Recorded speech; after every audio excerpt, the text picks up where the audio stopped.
이름이 온 땅에 어찌 그리 아름다운지요. 주의 대적으로 말미암아 어린아이들과 젖먹이들의 입으로 권능을 세우시며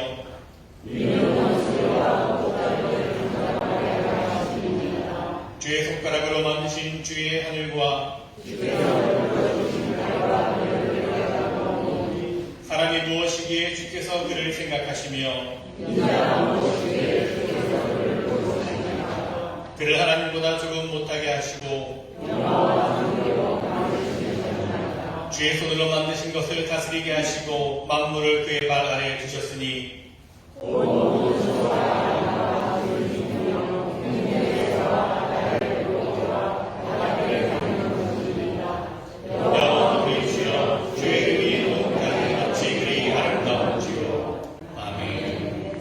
사도신경으로 믿음의 고백을 올려드립니다. 전능하사 천지를 만드신 하나님 아버지를 내가 믿사오며 그 외아들 우리 주 예수 그리스도를 믿사오니 이는 성령으로 잉태하사 동정녀 마리아에게 나시고 본들 빌라도에게 고난을 받으사 십자가에 못 박혀 죽으시고 장사한 지 사흘 만에 죽은 자 가운데서 다시 살아나시며 하늘에 오르사 전능하신 하나님 편에 앉아 계시다가 저리로서 산 자와 죽은 자를 심판하러 오시리라. 성령을 믿사오며 거룩한 공예와 성도가 서로 교통하는 것과 죄를 사하여 주시는 것과 몸이 다시 사는 것과 영원히 사는 것을 믿사옵나이다. 아멘.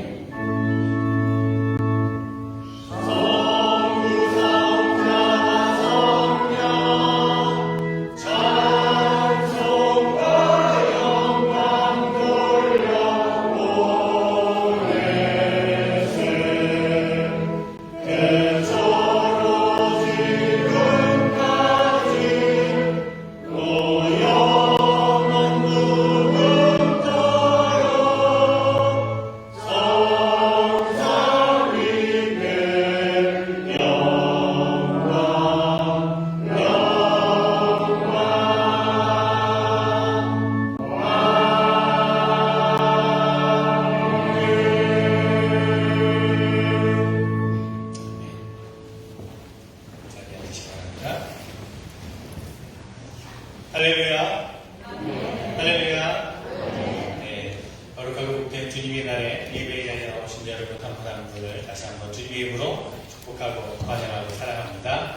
영상으로 온라인으로 가정에서 예배 드리시는 분들도 축복하고 사랑합니다. 하나님께서 주시는 은혜와 평강이 예배하는 여러분 모두에게 가득하기를 간절히 바랍니다.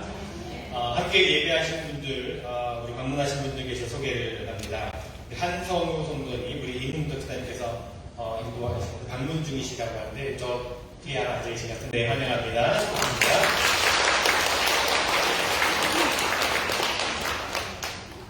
네, 또 대가족이 방문하셨거든요.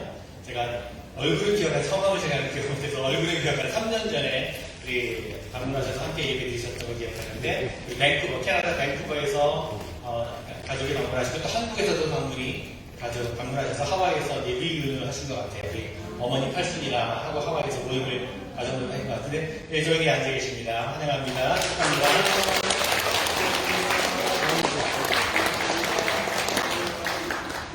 네, 다시 방문해 주셔서 감사하고 기쁘고 네, 반갑네요.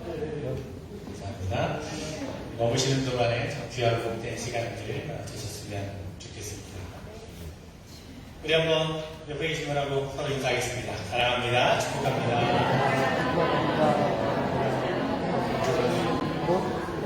어디 계셔?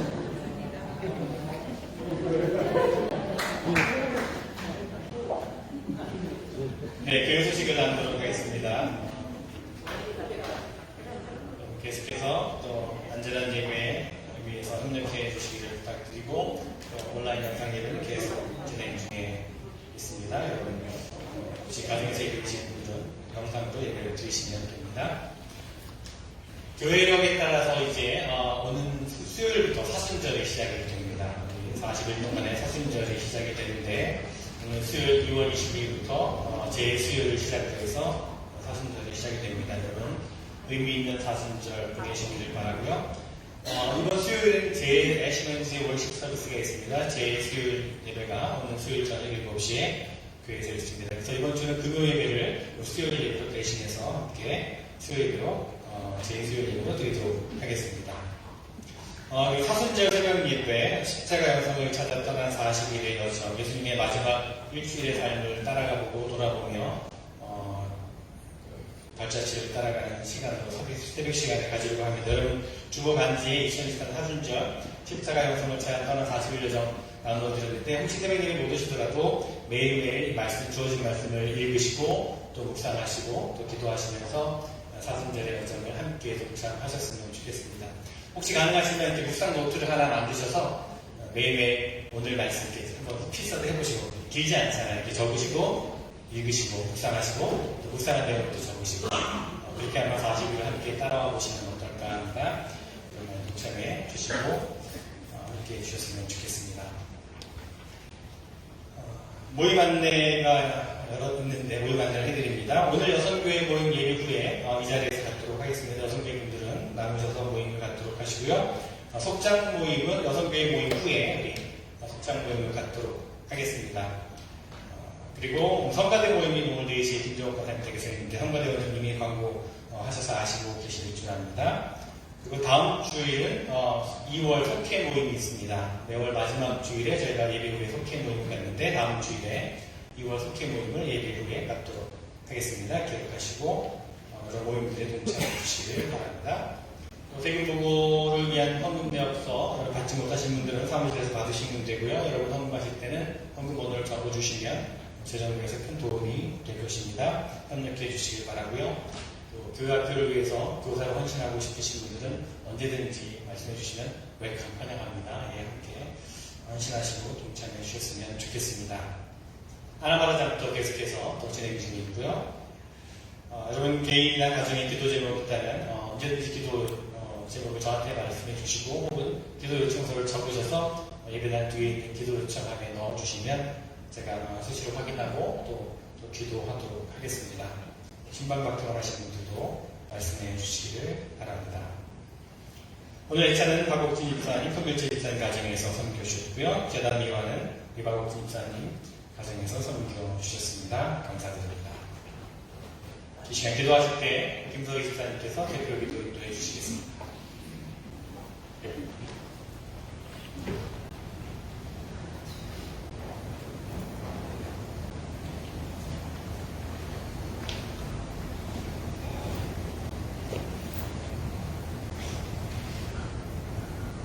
할렐루야. 사랑의 하나님 아버지, 한 주간도 주 날개 밑에 품어주시고 오늘 이 시간 주님 앞에 나와 찬양과 예배드릴 수 있는 시간 주시에 감사드립니다.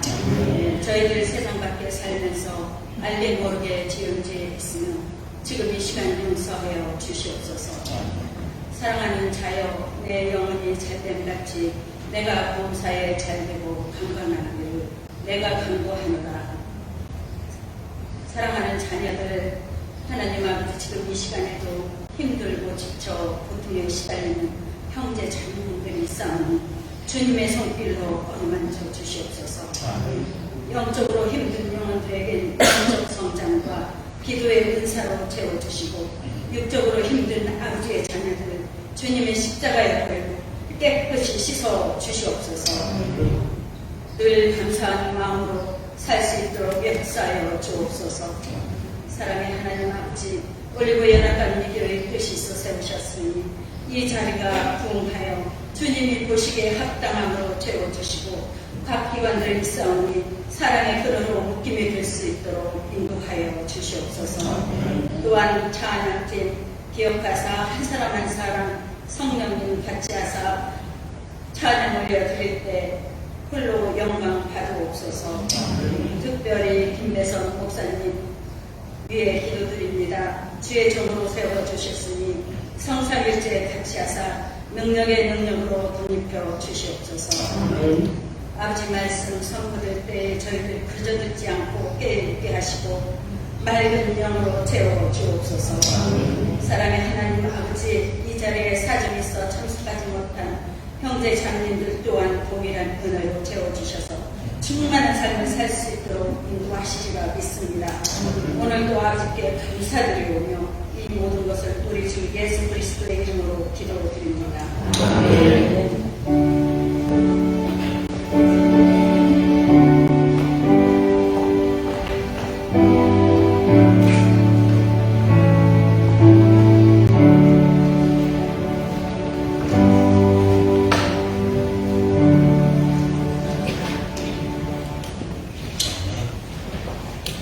오늘 우리에게 주신 하나님의 말씀은 신약성경 마태복음 11장 28절 말씀입니다. 마태복음 11장 28절 말씀 아마 여러분 다 아시고 혹은 외우시는 말씀일 텐데 그렇게 한 목소리로 합독하며 하나님의 말씀을 올려드리겠습니다.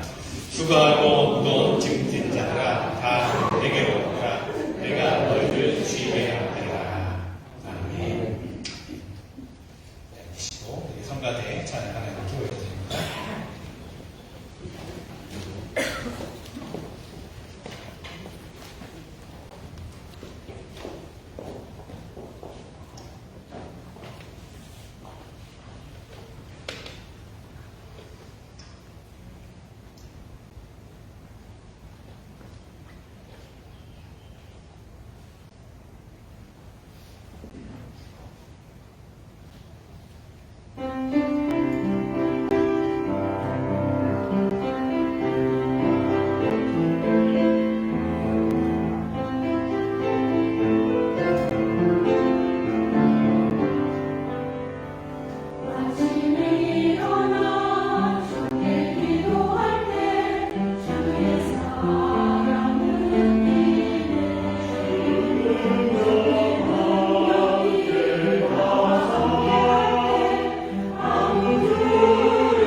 다시 한번 격려의 박수를 보내드립니다.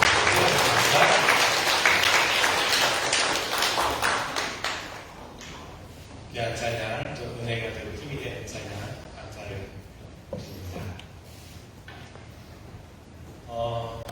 여러분 한 번쯤 들어보신 이야기일 텐데요.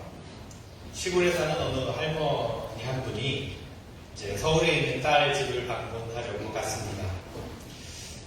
할머니는 내 딸네 집에 가져다 주려고 농사 지은 것을 이제 한 보따리 가져가는데 할머니가 이제 택시를 탔습니다. 그런데 가져오신 보따리를 머리에 이고 그냥 머리 인체로 택시를 탔습니다. 택시가 출발을 했는데도 그 짐을 머리에서 내려놓지를 못하는 겁니다. 이상하게 여기 택시기사가 할머니에게 보따리 좀 내려놓으시라고 하면 힘들게 왜 그거를 지고 계시냐고 말씀을 드렸습니다. 근데 이 할머니는 굳이 괜찮다고 그냥 이고 갈 수 있다고 하십니다. 다시 한번 택시기사가 그러지 마시고 내려놓으시라고 말씀을 들으니까 할머니가 하시는 말씀이 그러면 이 보따리를 내려놓으면 택시비를 얼마를 더 내야 되는지 물으십니다. 그렇습니다. 이 할머니는 그 짐을 내려놓으면 그 짐에 대한 택시비를 추가로 내야 되는 줄을 알고 계셨던 겁니다. 여러분, 우리의 인생에서도 우리의 신앙생활에도 온갖 무거운 짐을 지고 가는 사람들이 참 많습니다. 내려놓아야 되는데, 내려놓을 수 있는데 내려놓지 못하고 그 무거운 짐을 힘들게 짊어지고 가는 사람들이 있다는 것입니다. 오늘 읽은 말씀은요, 우리가 잘 아는 말씀입니다. 예수님께서 말씀하십니다. 수고하고 무거운 짐진 자들아, 내게로 오라. 내가 너희를 쉬게 하리라. 참된 쉼 가운데로 우리를 초청하시고 부르시는 주님의 음성을 듣게 됩니다. 짐을 내려놓아야 쉼이 있고, 내려놓아야 자유함이 있고, 내려놓아야 기쁨이 있고, 내려놓아야 생명이 있고, 내려놓아야 참 평안이 있는데도 그냥 안고, 이고, 끌고, 지고 가려고 합니다. 그러니 인생이 고달프고 힘이 든 겁니다. 여러분, 우리의 모습은 어떻습니까? 여러분의 모습은 어떠십니까? 여러분, 이 시간 우리가 내려놓아야 될 것이 무엇인지 함께 생각해보고 내려놓을 수 있었으면 좋겠습니다. 자, 가장 먼저 우리가 내려놓아야 될 것이 무엇일까요? 바로 죄의 짐입니다. 우리는 무엇보다 먼저 죄의 짐을 내려놓아야 합니다. 목사님들 모임에 이렇게 가거나 온라인을 통해서 다른 목사님들과 이제 이야기를 나누다 보면 목회에 대한 이야기, 교회에 대한 이야기, 성도들에 대한 다양한 이야기를 이렇게 듣게 됩니다. 어떤 교회는요, 목사님이 설교하시는 내용까지 이렇게 해달라, 저렇게 해달라, 이런 설교를 해달라, 저런 설교를 하지 말아달라, 이렇게 요청하는 교회도 있다고 하더라고요. 예를 들면 어느 교회 성도님들은 목사님에게 목사님, 죄에 대한 설교는 좀 제발 하지 말아주세요. 성도들이 별로 듣기를 원하지 않습니다. 그렇게 요청을 해서 목사님이 무척 당황했던 적이 있다는 이야기를 들었습니다. 귀에 듣기 좋은, 마음에 찔림이 없는 이런 설교만 듣고 싶다는 거죠. 여러분은 그러지 않지요? 이 죄에 대한 이야기는요, 참 듣기 싫은 말이면서도 꼭 들어야 되는 말씀입니다. 누구에게나 죄의 짐이 있습니다. 짐 중에 가장 무거운 짐이 아마도 죄의 짐일 것입니다. 이 짐이 무거운 것은요, 아마도 이 짐을 우리 스스로의 힘으로는, 우리 스스로는 완전히 해결할 수 없기 때문일 겁니다. 우리는 먼저 이 죄의 짐을 내려놓아야 되는데, 그렇다면 어떻게 우리가 죄의 짐을 내려놓을 수 있을까요? 방법이 있습니다. 간단합니다. 그것은 회개하는 겁니다. 회개함으로, 참회함으로 무거운 죄의 짐을 내려놓을 수 있다는 겁니다. 여러분, 우리는 죄의 본질에 대해서 잘 알아야 됩니다. 죄의 성격을 잘 알아야 되는데요. 죄는요, 우리를 얽어매는 속성이 있습니다. 얽어맨다라고 하는 말이 무슨 말이냐 하면, 이 죄라고 하는 녀석이 한번 자기에게 넘어온 사람은 절대 놓지 않으려고 하는, 꼭 붙들고 있으려고 하는 그런 속성이 있다는 겁니다. 그래서 죄가 무서운 겁니다. 그래서 죄의 짐을 내려놓기가 쉽지 않은데 딱 달라붙어 있어서 떨어지질 않는 겁니다. 죄가 우리를 얽어매게 되면요, 우리는 꼼짝도 하지 못하게 됩니다. 다윗 한번 봅니다, 여러분. 다윗이 바세바라고 하는 여인을 좋아했습니다. 그런데 바세바는 다른 사람의 아내였습니다. 그런데 다윗이 바세바를 빼앗았습니다. 그리고는 그 죄를 가리기 위해서, 감추기 위해서 그 남편인 우리아를 전쟁터에 내보내서 죽게 만들었습니다. 자신의 죄를 감추기 위해서 더 큰 죄를 범하게 되는 거죠. 이것이 죄의 본성입니다. 이것이 얽어내는 것입니다. 또 죄는요, 도망치고 숨으려고 하는 속성이 있습니다. 죄를 지으면 자꾸만 하나님으로부터 피하려고만 합니다. 멀리 가려고만 합니다. 아담이 선악과를 따먹었습니다. 이때 하나님께서 아담을 부르셨습니다. 아담아, 아담아, 네가 어디 있느냐? 그런데 아담은 하나님의 음성을 듣고 도망을 갔습니다. 하나님의 얼굴을 피해서 숨었던 거죠. 왜냐하면 죄를 지었기 때문입니다. 그렇습니다. 죄를 지으면 하나님으로부터 도망을 가려고 합니다. 가능한 멀리 가려고 합니다. 그리고 또 죄의 짐을 지면 은혜를 잃어버리게 됩니다. 그래서 은혜를 받는 자리를 자꾸만 멀리 가려고 합니다. 예배나 기도 모임 등 은혜 받는 자리를 자꾸 피하게 되고 은혜 받는 자리에 나아가서도 자꾸만 다른 생각을 하게 됩니다. 이것은 죄라고 하는 것이 꼭 나를 얽어내고 놓아주지 않기 때문에 그렇습니다. 그래서 우리는요, 이 죄의 문제를 해결한 받아야 합니다. 죄의 짐을 내려놓아야 합니다. 우리 힘으로는 힘이 듭니다. 우리가 회개해야 합니다. 주님 앞에 내려놓고 회개해야 합니다. 요한일서 1장 9절 말씀에 만일 우리가 우리의 죄를 자백하면 저는 미쁘시고 의로우사 우리의 죄를 사하시며 우리를 모든 불의에서 깨끗하게 하실 것이요 라고 말씀하셨습니다. 그렇습니다. 우리가 우리의 죄를 고백하면 죄의 짐을 내려놓으면 하나님께서 우리의 죄를 용서해 주신다는 것입니다. 우리를 깨끗게 해 주십니다. 우리를 의롭다고 여겨 주십니다. 우리 힘으로는 할 수 없지만 주님 앞에 죄의 짐을 내려놓을 때 주님께서 우리의 죄의 짐을 대신 져 주신다는 것입니다. 그러므로 우리는 주님 앞에 나아가서 주님, 나의 죄를 용서하여 주옵소서라고 고백하고 회개해야 합니다. 그래야 우리가 죄의 짐으로부터 자유롭게 될 수가 있는 것입니다. 우리가 고백을 할 때 우리 안에 있던 죄의 짐이 우리의 곁에서 떨어져 나가게 된다는 것입니다. 자, 그런데요, 이것이 참 쉽지 않습니다. 죄를 고백하기가 쉽지를 않습니다. 왜 그럴까요? 왜 죄를 고백하기가 쉽지 않을까요? 저는요, 우리가 죄를 고백하고 죄의 짐을 내려놓기 못하는, 내려놓기 어려워하는 가장 큰 이유 가운데 하나가 바로 이 죄에 대해서 민감하지 못하기 때문에 그렇다고 생각을 합니다. 대수롭지 않게 여기는 거죠. 내가 하고 있는 생각이 과연 잘못된 것인가? 내가 하고 있는 이 생각, 내가 품은 이 마음이 정말 하나님 보시기에 옳은 것인가? 옳지 않은 것인가? 이거에 대해서 별로 민감하지 못하다는 거예요. 나의 행동으로, 나의 말로, 나의 생각으로 지은 죄, 내가 품은 악한 마음들, 이런 것들에 대해서 별로 고민하지 않고 대수롭지 않게 여기고 그냥 작은 것, 사소한 것이라고 여기면 넘어갈 때가 많이 있다는 것입니다. 그러나 그것이 쌓이고 쌓이게 되면 그것에 익숙해지게 되고 정말 죄에 대해서 무감각해지게 된다는 것입니다. 한국 속담에 바늘도둑이 소도둑된다는 말이 있지 않습니까? 그것처럼 아주 작은 것, 별것 아닌 것, 사소한 것처럼 보이는 일에도 늘 신중하고 자신의 행동과 또 말에 대해서 다시 한번 돌아보아야 한다는 것입니다. 그렇지 않으면 나중에는 돌이키기 힘들어질 수도 있다는 것입니다. 여러분, 우리가 크리스찬으로서, 우리가 예수 믿는 사람들로서 남들의 눈에 띄는 큰 잘못을 하지 않고 살아가는지는 모르겠습니다. 그렇기 때문에 사람들 앞에서 떳떳할 수 있을지 모르겠습니다. 그러나 우리가 일상생활 가운데 아주 잘 드러나지 않는 작은 죄를 짓고 있지는 않은지 다시 한번 우리 모습을 돌아보아야 할 것입니다. 다른 사람들에게 보여지지 않는 마음으로 생각하고 지은 죄들을 짓고 있지 않은지 다시 한번 돌아봐야 할 것입니다. 그렇기 때문에 오히려 죄를 고백하기가, 죄의 짐을 내려놓기가 더 어려운지도 모르겠습니다. 작은 죄를 소홀히 하지 말아야 할 것입니다. 죄에 대해서 민감해야 할 것입니다. 세상에는요, 스스로 의롭다고 생각하는 죄인이 있고요, 스스로 죄인이라고 생각하는 의인이 있습니다. 예수님께서 비유로 하신 말씀 가운데 바리새인과 세리의 기도에 관한 이야기를 여러분 잘 아실 겁니다. 바리새인과 세리가 같이 성전에서 기도를 합니다.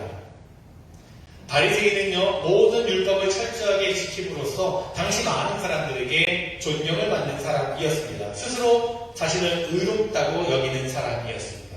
그래서 죄에 대해서 민감하지 못했습니다. 그러나 세리는 죄인의 대명사로 알려져 있죠. 사람들에게 비난받고 외면당하고 무시당하는 사람이었습니다. 스스로 자신은 늘 죄인이라고 생각을 했습니다. 죄에 대해서 민감했습니다. 그래서 참회하는 마음으로 기도를 드리고 있습니다. 여러분, 하나님께서 누구의 기도를 들으십니까? 누가 하나님 앞에 더 의로운 사람입니까? 하나님께서는 세리의 기도를 들으십니다. 하나님께서는 죄에 민감한 사람을 찾으십니다. 눈물로 참회하는 자를 찾으신다는 겁니다. 그들을 기뻐하신다는 것입니다. 시편 34편 말씀에 하나님은 마음 상한 자에게 가까이 하시고 그 중심에 통회하는 자를 구원하신다라고 말씀하고 있습니다. 여러분, 죄에 대해서 민감해지시기 바랍니다. 그러면 하나님 앞에서 여러분의 무거운 죄의 짐을 내려놓으시길 바랍니다. 하나님 앞에 통회하고 참회하며 죄를 고백하고 내려놓으시기를 바랍니다. 자, 그런데 여기서 우리가 주의할 것이 있습니다. 많은 사람들이요 회개라고 하는 것과 감정적인 뉘우침을 혼동할 때가 종종 있습니다. 회개라고 하는 것은요 단지 얼마나 슬퍼하며 얼마나 눈물을 많이 흘리느냐 하는 것이 아니라 의지적인 결단이 있어야 한다는 겁니다. 단순하게 감정적으로 뉘우치는 것은 그 뉘우침의 눈물이 마르기 전에 또다시 죄에 대해서 실패하면 합니다. 그래서 진정한 회개는 의지적인 결단이 있어야 합니다. 우리가 신약성경에서 볼 수 있는 회개의 대표적인 예는 삭개오를 들 수가 있을 겁니다. 여러분 삭개오 잘 아시죠? 삭개오는 예수님을 만난 후에 자신이 부당하게 소유한 것에 대해서 4배로 갚았습니다. 그리고 재산의 절반을 가난한 사람들에게 나눠주겠다라고 약속을 했습니다. 이와 같이 회개라고 하는 것은 단지 감정적으로만 후회하고 안타까워하는 것으로 끝이는 것이 아니라 의지적인 결단이 있어야 한다는 것입니다. 회개는 하나님께 그냥 맨발로 불쑥 들어오라는 말이 아니라 하나님께서 원하지 않는 것들을 버리고 내려놓고 돌아오라는 것입니다. 그렇습니다. 성경에서 말하고 있는 회개는 의지적인 결단입니다. 만나지 말아야 할 사람을 만나고 있다면 그 관계를 정리해야 합니다. 부정한 방법으로 부당하게 얻은 것이 있다면 돌려주어야 합니다. 내가 미워하고 힘들게 한 사람이 있다면 찾아가서 용서를 구해야 합니다. 마음에 걸리는 사람이 있다면 가서 화해를 해야 한다는 것입니다. 이런 의지적인 결단이 없이는 참된 회개라고 말할 수 없다는 것입니다. 죄의 짐을 내려놓고 회개함에 그냥 발걸음만 교회를 향하는 것이 아니라 버릴 것은 과감하게 버리고 정리할 것은 깨끗하게 정리하고 방향 전환을 해야 한다는 것입니다. 누가복음 15장에 나온 탕자의 비유처럼 이제 내가 아버지께로 돌아와야겠다라고 결심하고 나서 모든 것을 정리하고 아버지의 집으로 돌아오는 것 같은 그런 결단을 하나님께서는 요구하고 계신다는 것입니다. 그런데 많은 사람들은 돌아왔다라고 하면서 돌이켰다라고 하면서 회개했다라고 말하면서 여전히 옛날 모습, 옛 습관을 그리워할 때가 있습니다. 옛 모습으로 돌아갈 때가 있습니다. 여러분, 다시 한번 말씀드립니다. 여러분의 무거운 죄의 짐을 주님 앞에 내려놓으시기를 바랍니다. 죄를 고백함으로, 회개함으로, 의지적인 결단을 함으로 죄의 짐을 내려놓으시고 다시 짊어지지 않았으면 좋겠습니다. 두 번째로 우리가 내려놓아야 될 짐이 있습니다. 그것은 우리의 마음의 짐입니다. 마음의 짐을 내려놓아야 합니다.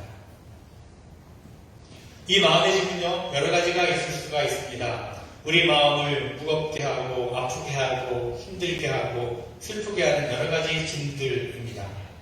영적인 것과는 다른 것들입니다. 어렸을 적에 경험한 마음 아픈 기억들이 있을 수 있습니다. 마음의 상처가 있을 수 있습니다. 다른 사람들에게 말하지 못하는 나만이 가지고 있는 고민들, 또 근심들이 있을 것입니다. 아, 나는 안 돼. 나는 어쩔 수가 없어. 하는 나약함과 좌절감도 있을 것입니다. 늘 나를 괴롭히고 내 발목을 잡는 마음의 쓴뿌리들이 있을 것입니다. 모두 다 내려놓아야 합니다. 전에도 그런 말씀 드린 적이 있는데 우리의 마음의 짐을 더 무겁게 만드는 것들이 있습니다. 비교의식이라든지 분노함이라든지 우유부단함 같은 것들이 우리 마음을 더 상하게 하고 마음의 짐을 더 무겁게 만듭니다. 우리가 비록 크리스찬이라 할지라도 믿음 있는 사람이라 할지라도 누구나 이런 무거운 마음의 짐이 있을 수 있습니다. 그 짐을 내려놓아야 할 것입니다. 내려놓지 않고 그냥 묻어두고 있으면 그것이 아무렇지 않은 것 같다가도 언젠가 내 삶의 커다란 문제로 나타나게 되기도 합니다.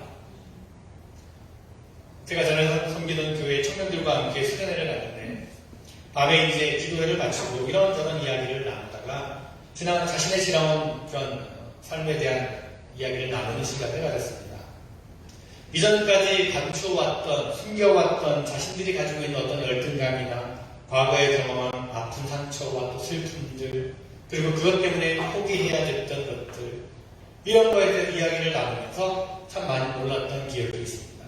전혀 그렇게 보이지 않았는데 그 마음속 깊은 곳에 그런 상처들이 있었습니다. 이런 이야기를 서로 나누며 그들의 마음의 짐을 내려놓고 함께 기도하며 또 치유하고 회복하는 경험도 하게 되었습니다.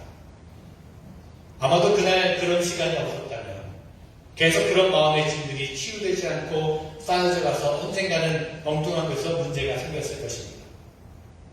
여러분, 믿음이 있는 사람들이라 할지라도 누구나 이런 마음의 무거운 짐이 있습니다. 상한 감정을 가질 수 있습니다. 마음의 무거운 짐을 내려놓을 수 있어야 할 것입니다. 바라기는 여러분의 모든 마음의 무거운 짐들을 내려놓으시기를 바랍니다. 우리의 짐을 가볍게 하시는 주님 앞에 나와서 우리의 무거운 짐, 마음의 짐을 상한 마음들을 내려놓으시기를 바랍니다. 무거운 마음의 짐을 주님 앞에 내려놓으시고 치유와 회복의 은혜를 경험하시기를 바랍니다. 그리고 다시는 그 짐을 짊어지지 마시기 바랍니다. 마지막으로 우리가 내려놓아야 될 짐이 또 하나 있습니다. 어쩌면 가장 내려놓기 어려운 짐일지도 모릅니다. 짐이라고 생각하지 않을 수도 있을 텐데요. 그것은 내가 사랑하는 것입니다. 내가 사랑하는 것을 내려놓을 수 있어야 합니다. 내가 가장 사랑하고 아끼고 중요하게 여기는 것, 그것을 내려놓을 수 있어야 합니다. 여러분, 지금 여러분께서 관심을 두고 중요하게 생각하는 것이 무엇입니까? 여러분이 지금 사랑하는 것이 무엇입니까? 만약에 주님께서 그것을 내려놓을 수 있겠느냐라고 물으신다면 내려놓으실 수 있겠습니까? 어떻습니까, 여러분? 쉽지 않습니다. 제가 1999년 1월에 한국에서 교회를 개척했습니다. 경기도 의왕시에 있는 아주 오래된 아파트 단지의 상가 2층에서 교회를 개척을 했는데요.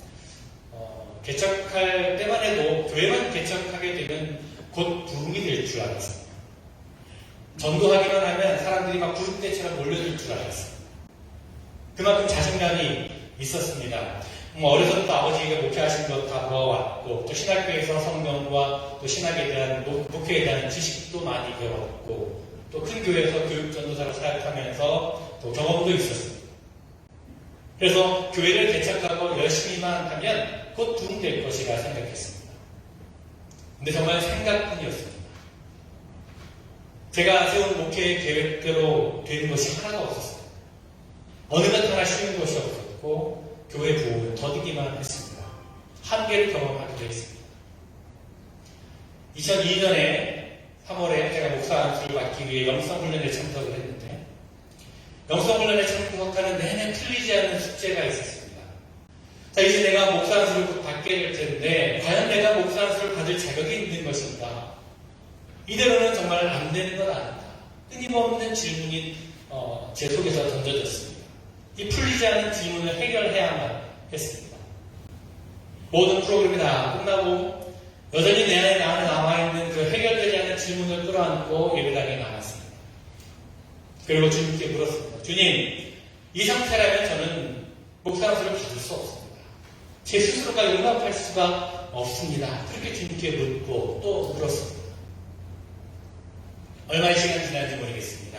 주님께서 들려주신 세밀한 음성이 저에게 들려왔습니다. 배선아, 내가 너의 약함도 알고 내가 너의 실패도 안다. 너의 인간적인 힘을 가지고 이 일을 감당할 수 없다는 것도 내가 안다. 하지만 네가 하는 것이 아니다. 내가 하는 것이다. 내가 너와 함께 할 것이다. 이제 너의 것을 내려놓고 나를 의지해라. 그러면 된다. 그것이면 충분하다. 폭풍처럼 밀려드는 주님의 은혜를, 주님의 손길을 느꼈습니다. 그때까지 저는 목회를 하면서 제 힘으로, 제가 가지고 있는 것으로, 제가 가진 경험과 지식과 자신감으로 목회를 해왔던 것이었습니다. 그것이면 되는 줄 알았는데 그것을 내려놓아야만 되는 것이었습니다. 그나저나 주님은 그것을 저에게 깨닫게 해주셨습니다. 움켜쥐고 있는 것을, 붙들고 있는 것을 내려놓을 때 주님께서 인도해 주신다는 것을 깨닫게 되었습니다. 내려놓을 때 주님께서 주신 축복과 은혜를 누릴 수가 있는 것이었습니다. 그렇습니다, 여러분. 내려놓을 때 주님께서는 더 많이 채워주십니다. 내려놓을 때 하나님께서 더 크게 역사하십니다. 그것이 하나님의 방법입니다. 내려놓을 때 역사해 주시고 비울 때 채워주십니다. 여러분, 지금 여러분이 사랑하는 것이 무엇입니까? 여러분이 중요하게 여기고 마음에 품고 있는 것이 무엇입니까?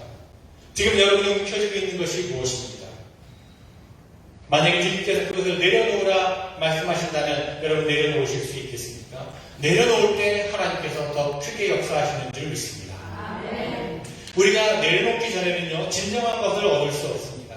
그런데 우리는요, 자꾸만 내려놓지 못하고 움켜쥐려고만 합니다. 내려놓으면 꼭 빼앗기는 것처럼 생각할 때가 있습니다. 그래서 더 놓지 않고 붙잡으려고만 합니다. 그렇지 않습니까? 아이들을 데리고, 아주 어린 아이들을 데리고 마트에 가면요, 흔히 겪게 되는 일이 있죠. 저도 아이들 어렸을 적에 마트를 데리고 가면 아이들이 좋아하는 것을 이제 사도록 했습니다. 그런데 너무나 좋아서 자기들이 고른 것을 손에 꼭 쥐고요. 사탕이라든지 젤리라든지 손에 꼭 쥐고 계산대까지 갑니다. 자, 그런데 문제는 이제 계산하기 위해서 물건을 계산대 위에 내려놓아야 되지 않습니까? 그런데 이 녀석들이 자기 손에 꼭 쥐고 내려놓지 않는 겁니다. 너 이거 내려놔야만 계산을 할 수 있고 그래야 다시 가질 수가 있어 라고 아무리 설명을 해도 울기만 하지 내려놓지 않습니다. 손에 있는 것을 놓고 싶지 않은 거죠. 왜 그럽니까? 왜 그런 것입니까? 그것을 놓으면 곧 없어지고 사라질 것 같다고 생각하는 아이들 생각이에요. 내가 이걸 놓아버리면 내 것이 아닌 것처럼 생각될 때가 있다는 거죠. 진짜 자기 것이 되려면 내려놓아야 되는데 그것을 모르는 겁니다. 자, 그 모습을 보면서 제가 깨닫게 되었습니다. 하나님께서 우리에게 주신 선물도 이와 마찬가지라는 생각을 했습니다. 우리가 정말 내려놓기 전에는 진정한 것을 얻을 수가 없습니다. 내려놓지 못하고 더 움켜쥐려고 하고 그렇게 잡고 있는 한 그것은 진정한 우리의 것이 되지 못한다는 겁니다. 오히려 우리가 움켜쥔 것이 우리를 더 힘들게 할 때가 있습니다. 참으로 하나님 앞에 내려놓는 모습이 있어야 할 것입니다. 여러분, 우리가 붙들고 있는 많은 것들, 내가 사랑하는 것들, 내가 주님보다 더 사랑하는 것들, 주님보다 더 주인으로 삼고 있는 것들, 그것이 무엇이든지 내려놓을 수 있었으면 좋겠습니다. 그것이 물질이든지 시간이든지 재능이든지 어떤 인간관계든지 내려놓을 때 더 소중하고 가치 있고 아름다운 것으로 주님께서 채워주실 줄로 믿습니다. 오늘 주님께서 우리에게 말씀하십니다. 수고하고 무거운 짐진 자들아 다 내게로 오라. 내가 너희를 쉬게 하리라.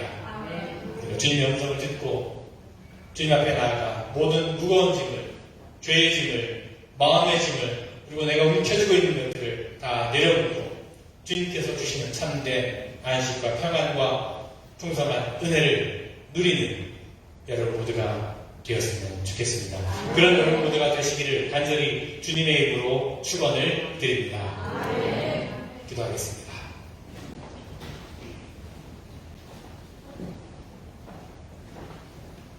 수고하고 무거운 짐진 자들아 다 내게로 오라 말씀하신 주님, 우리가 주님께 나아가 참된 안식과 평안을 얻기를 원합니다.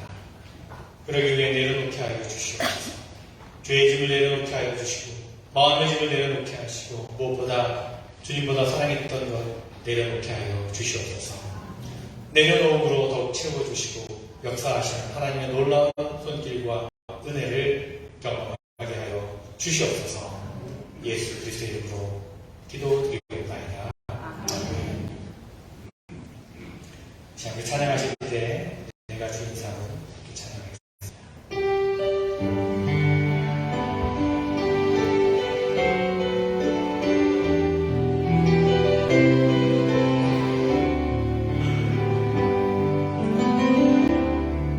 내가 주인 삶은 모든 것 내려놓고 내 주를 신 주 앞에 나가 내가 사랑했던 모든 것 내려놓고 주님만 사랑해.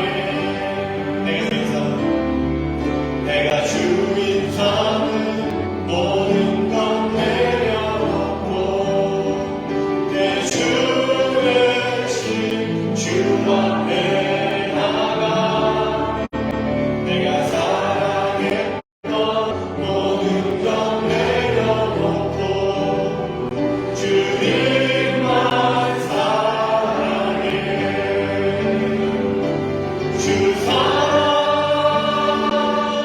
거친 풍랑에도 깊은 바람처럼 나를 잠잠케 해. 주 사랑 내 영혼의 완성 그 사랑 위에 서리. 내가 주인 삶은 모든 것 내려놓고 내 주의 신 주 앞에 나가 내가 사랑했던 모든 것 내려놓고 주님만 사랑해. 주 사랑 거친 풍랑에도 깊은 바람처럼 나를 잠잠케 해. 주 사랑 내 영혼의 완성 그 사랑 위에 서리. 주 사랑 거친 풍랑에도 깊은 바람처럼 나를 잠잠케 해. 주 사랑 내 영혼의 완성 그 사랑 위에 서리.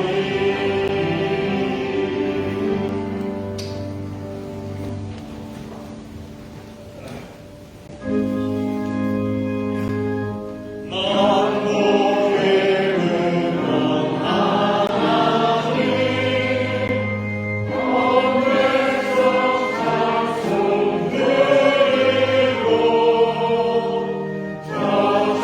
저정사여 찬송하세. 찬송 성국 성가 성령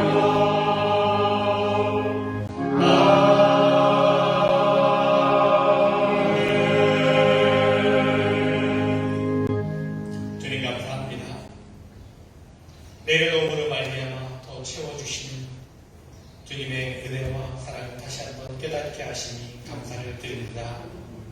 늘 우리에게 은혜를 베풀어 주시고 우리의 부족함과 연약함을 아시고 채우시는 주님의 은혜를 기억하고 감사하며 이 예물을 드립니다. 기뻐 받아 주시옵소서. 드림으로 말미암아 그 삶이 더욱더 풍성해지게 하시고 드림으로 말미암아 하나님께서 보이시는 은혜와 또 기쁨과 평강이 넘치는 삶의 자리가 되게 하여 주시옵소서. 우리가 물질 때문에 넘어지지 않게 하시고 시험 들지 않게 하시며 물질로부터 자유할 수 있는 주님 저희들 모두가 되게 하여 주시옵소서. 드려진 손길마다 특별히 여러 가지 간절함과 간구함으로 드린 예물 있사오니 하나님 그 간절한 기도를 들으시고 응답하여 주시옵소서. 드린 예물이 하나님의 나라와 하나님의 사랑이 필요한 곳에 쓰여지는 예물 되게 하시며 예수 그리스도의 이름으로 감사하며 기도드리옵나이다. 아멘.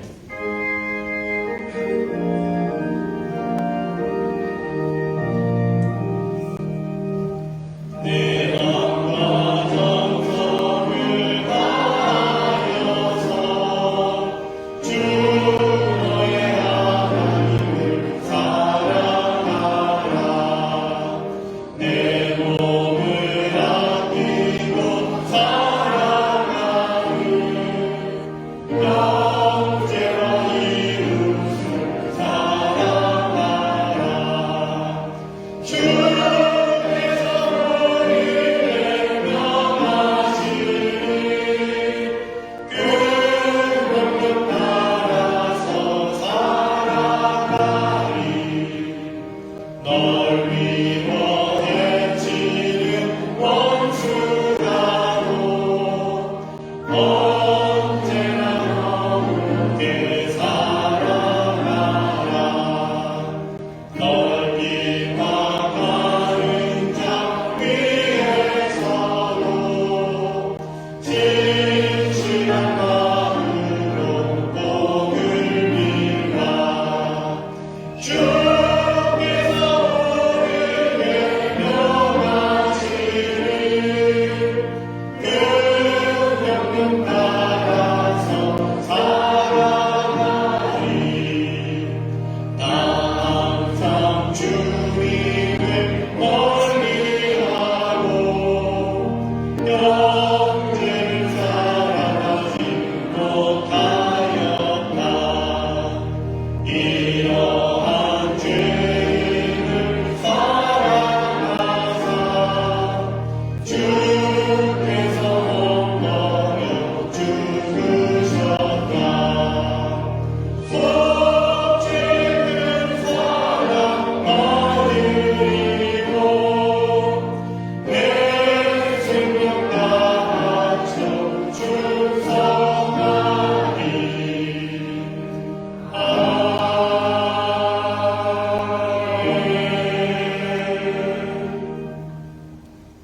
이제는 우리 주 예수 그리스도의 은혜와 하나님 아버지의 크고 놀라우신 사랑하심과 성령의 감화, 역사, 교통, 충만, 내주하심이 참으로 내려오므로 말미암아 더 크게 역사하시는 하나님의 뜻을 깨닫고 세상 가운데 나아가는 사랑하는 성도들, 저들의 가정과 일터와 삶의 모든 자리 위에 지금으로부터 영원토록 함께 하시기를 간절히 축원하옵나이다.